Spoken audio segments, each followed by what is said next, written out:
સરગવાનું શાક તો અનેક વાર બનાવ્યું હશે, પણ એ દહીં બેસનના એક નવા જ મસાલા સાથે અને નવી જ રીત સાથે જો આ શાક બનાવી લીધું ને તો એકદમ ટેસ્ટી અને હેલ્ધી એવું આ શાક બનશે મિત્રો. રોટલી ઓછી જ પડશે. તો ચાલો આપણે બનાવવાનું ચાલુ કરીએ. હેલો ફ્રેન્ડ્સ, સુપર મેજિક રસોઈમાં મિત્રો હું આપનું સ્વાગત કરું છું. આજે હું સરગવાનું શાક એક અલગ જ મસાલા સાથે અને અલગ જ વઘાર સાથે બનાવું છું. તો એન્ડ સુધી જોડાયેલા રહેજો. ગમે તો લાઈક કરજો, શેર કરજો અને નવા મિત્રો સબસ્ક્રાઈબ કરવાનું હવે ભૂલતા નહીં. બાજુમાં રહેલ બેલ આઇકનને પણ પ્રેસ કરજો, જેથી કરીને લેટેસ્ટ વિડીયોની માહિતી તમને ડેઈલી મળતી રહે. અને બાજુમાં રહેલ લાઇક બટનને પણ પ્રેસ કરજો, જેથી કરીને અમને અમુક પોઈન્ટ્સ મળતા રહે. તો અત્યારે મેં 4 થી 5 સિંગ લીધી છે સરગવાની, અને આવી રીતે પીસ કરી લીધા છે. આપણે અડધો કપ જેવો ચણાનો લોટ લેશું. લસણ છે, આદુ છે, મરચાં છે, દહીં છે, ધાણા ભાજી છે, લીમડો છે, રૂટીન મસાલા છે, મીઠું છે અને તેલ છે. તો બનાવવાનું ચાલુ કરીએ. તો આ રીતે સરગવાને આપણે બે સાઈડથી થોડી થોડી છાલ ઉતારી લેશું અને એકદમ નીટ એન્ડ ક્લીન પાણીએ ધોઈ નાખવાનો.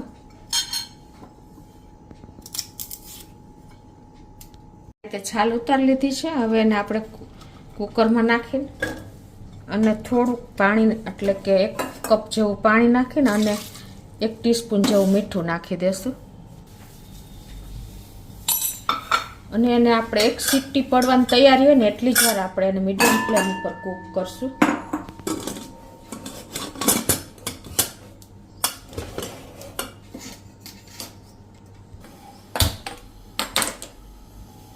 હવે 2 થી 3 આપણે મરચાં લીધા છે, તીખા મરચાં, અને 1 થી 1.5 ઇંચ આદુના ટુકડાને આપણે પેસ્ટ કરી લેશું. તમે ગ્રેટ કરીને કટકા પણ કરી શકો છો.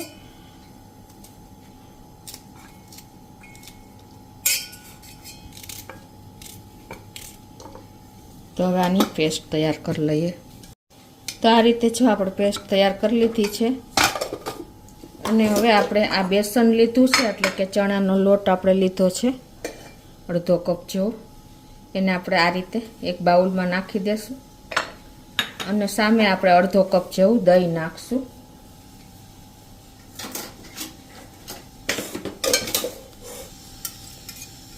અને એમાં આપણે અડધો કપ પાણી નાખી દઈ અને આને આપણે એકદમ સરસ બેટર તૈયાર કરી લઈએ.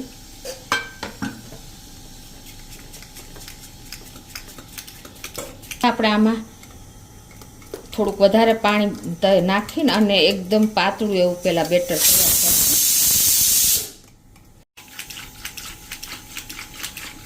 તો આ રીતે આપણે કઢીનું જે બેટર તૈયાર કરીને એથી થોડુંક જાડું, બહુ જાડું નહીં, એવું બેટર તૈયાર કરવાનું છે. આવું પાણીની જરૂર પડે તો તમારે લોટ પ્રમાણે, ઘણી વખત આપણે બેસન હોય તો વધારે પાણી જોઈએ છે, ઘરનો લોટ હોય તો ઓછું જોઈએ છે. તો એ રીતે આપણે એનું તૈયાર કરી લેવાનું છે.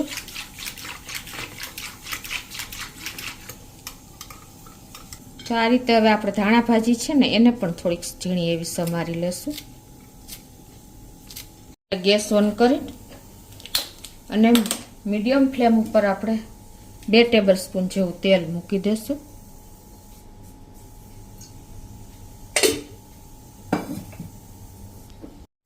તો આપણું તેલ પણ મીડિયમ ફ્લેમ ઉપર ગરમ થઈ ગયું છે. 1 ટીસ્પૂન જેવી રાઈ, 1 ટીસ્પૂન જેવું જીરું આખું, અને અડધી ટીસ્પૂન જેવી મેથી, 1/4 ટીસ્પૂન હિંગ અને 1/4 ટીસ્પૂન થી અડધી ટીસ્પૂન હળદર નાખીને અને આપણે ગેસની ફ્લેમ સ્લો કરી નાખશું. અને એમાં આપણે આદુ લસણની પેસ્ટ એ નાખી દેશું, અને જે આમે આપણે લસણની પેસ્ટ લીધી છે ને એ નાખી દેશું 1/4 ટીસ્પૂન જેવું. તમે આ ટેસ્ટ એકોર્ડિંગ વધઘટ કરી શકો છો. અને મરચાં અને આદુ એ પણ નાખી દેશું.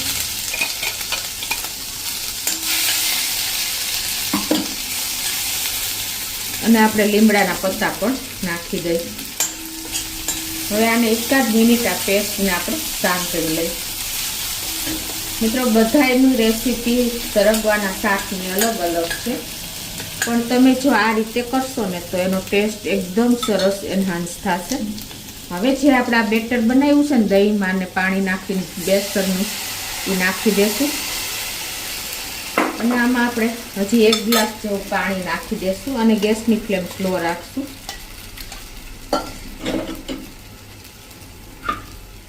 આ રીતે જેમાં પેસ્ટ બનાવી હતી ને એમાંથી જ હું પાણી નાખી દઉં છું.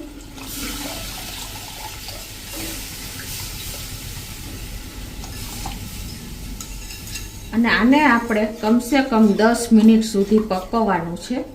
થોડુંક મીડિયમ એવું થીક થાય ને એટલે કે જાડું થાય ને એવું બેટર બનાવવાનું છે. આપણે આ જે બેસનવાળો વાટકો હતો એ પણ આમાં જ ધોઈને નાખી દઈએ.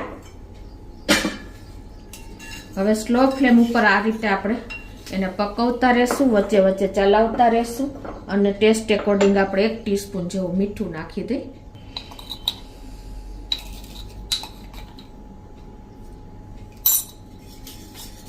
અને હવે આને આપણે ચલાવતા પકવી લેવાનું છે મીડિયમ થીક એવું. અને હવે એમાં આપણે ટેસ્ટ એકોર્ડિંગ 1 ટીસ્પૂનથી 1.5 ટીસ્પૂન જેવી ખાંડ નાખી દેશું. અને મિત્રો તમારું દહીં જો મીડિયમ ખાટું હોય ને તો એનો ટેસ્ટ બહુ સરસ આવશે. તો હવે આને આપણે પકવવાનું છે આ રીતે સ્લો ટુ મીડિયમ ફ્લેમ ઉપર અત્યારે મેં કરી નાખી છે ગેસની ફ્લેમ. અને આ રીતે આપણે હલાવતા રહેશું. આ બાજુ આપણે કુકરને પણ 1 વિસલ પડી છે તો કુકરને ખોલી લઈએ. અને આપણો સરગવો વધારે ઓવર કૂક નથી કરવાનો. આવી આખી ચિપ્સ રીએ પણ કૂક થઈ ગયો હોય ને એવો જ કૂક કરવાનો છે. એટલે સીટી પડવાની તૈયારી હોય ને મીડિયમ ફ્લેમ ઉપર ત્યાં જ આપણે બંધ કરી દેવાનો છે. આને આપણે ફૂલ કમસે કમ 10 minute slow to medium flame ઉપર પકવશું. કચાશ ન રહેવી જોઈએ એ રીતે તમે પકવશો ને તો જ આનો ટેસ્ટ આવશે આ બેટરનો. એટલે આ રીતે આપણે એને હલાવતા રહેશું. મિત્રો આનો ટેસ્ટ થોડોક મીઠો હશે ને તો ટેસ્ટ બહુ સરસ આવશે, ખાટો મીઠો અને તીખો. તો આ રીતે જો આપણે 5 થી 6 મિનિટ જેવું થયું છે અને અત્યારે આ કન્સિસ્ટન્સી આવી છે. હજી 3 મિનિટ જેવું થશે.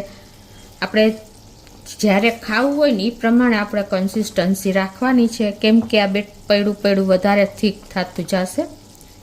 પણ તમે જો આ રીતે એકવાર સરગવાનું શાક બનાવી લીધું ને તો આંગળા ચાટતા રહી જાવ ને એટલું મીઠું થાય છે. તમે ભરેલું આપણે સરગવાનું શાક બનાવો તો એનો ટેસ્ટ એટલો બધો તમને મજા નહીં આવે. પણ આ રીતે તમે કઢી જેવું બેટર બનાવીને થીક અને એમાં તમે આગળ આવી રીતે કરશો ને તો એનો ટેસ્ટ તમને બહુ બાજરાના રોટલા સાથે, ભાખરી સાથે, રોટલી સાથે બહુ મજા આવે એવો થાય છે. તો મિત્રો જુઓ આપણું બેટર પણ પાકવાની તૈયારી છે. તમારે ક્યારે ખાવું એના ઉપર ડિપેન્ડ હોય છે. કલાક પછી ખાવું હોય તો આ કન્સિસ્ટન્સી પરફેક્ટ છે, કેમ કે જેમ ટાઈમ જશે એમ એકદમ થીક થઈ જશે. એટલે થોડુંક તમારે પહેલાં સેજ લાઇટ એવું પતલું જ રાખવાનું. હવે એમાં આપણે થોડીક ધાણા ભાજી નાખી દેશું. અને આ ખાટો મીઠો તીખો ટેસ્ટ હશે તો જ સરસ લાગે છે. હવે જો બબલ્સ બોલવા માંડે ને ત્યારે એમ માનવું કે આપણું આ બેટર પરફેક્ટ પાકી જ ગયું છે. જુઓ તમે આમાં એમને વઘાર કર્યા વગર પણ આ બેટરને પકવી શકો છો હિંગ નાખીને. પણ આજે મેં એકદમ ટેસ્ટી બનાવવા આ રીતે વઘાર જ કર્યો છે. અત્યારે મારે અડધો કલાક પછી લેવાનું છે જમવા માટે, તો આ પરફેક્ટ કન્સિસ્ટન્સી છે. તો હવે જે આપણે સરગવાને 1 વિસલ બોલાવી છે ને એ સરગવું આપણે પાણી નીતાળી અને આ રીતે એમાં નાખી દેશું. આ પાણી મિત્રો આપણે સૂપ તરીકે ઉપયોગ કરી શકીએ છીએ નહીં ફેંકતા. તો એકદમ હેલ્ધી પાણી હોય છે આ. અને તમારે જો તમને ટેસ્ટ ગમતો હોય તો તમે આમાં બેટરમાં પણ નાખી શકો છો.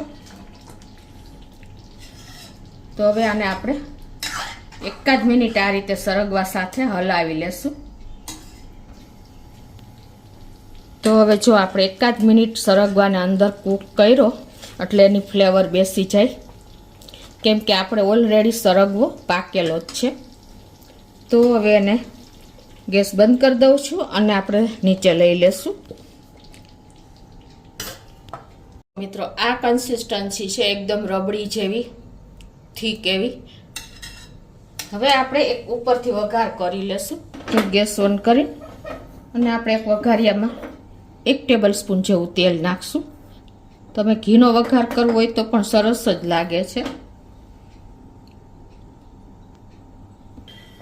તો આપણું તેલ પણ ગરમ થઈ ગયું છે. ઉપરથી થોડીક આપણે 1/4 ટીસ્પૂન જેવી રાઈ અને 1/4 ટીસ્પૂન જેવું જીરું.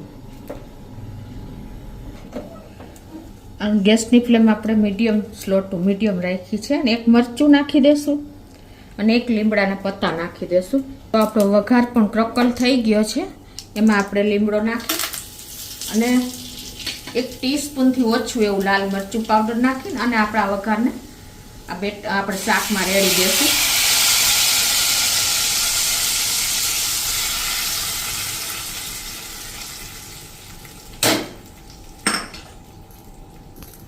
તો મિત્રો આપણું સરગવાનું શાક એક અલગ જ ફ્લેવર સાથે રેડી છે. ઉપરથી આપણે વઘાર પણ રેડો છે. તો એકદમ ટેસ્ટી લાજવાબ બન્યું છે. ઉપરથી આપણે થોડી એવી ધાણા ભાજી પણ સ્પ્રિંકલ કરી દઈએ. મિત્રો એક વખત આ રીતે ચોક્કસ આપણે સરગવાના શાકની રેસીપી શેર કરી છે, તો બનાવજો. ગમે તો લાઈક કરજો, શેર કરજો અને નવા મિત્રો સબસ્ક્રાઈબ કરવાનું તો હવે ભૂલતા જ નહીં.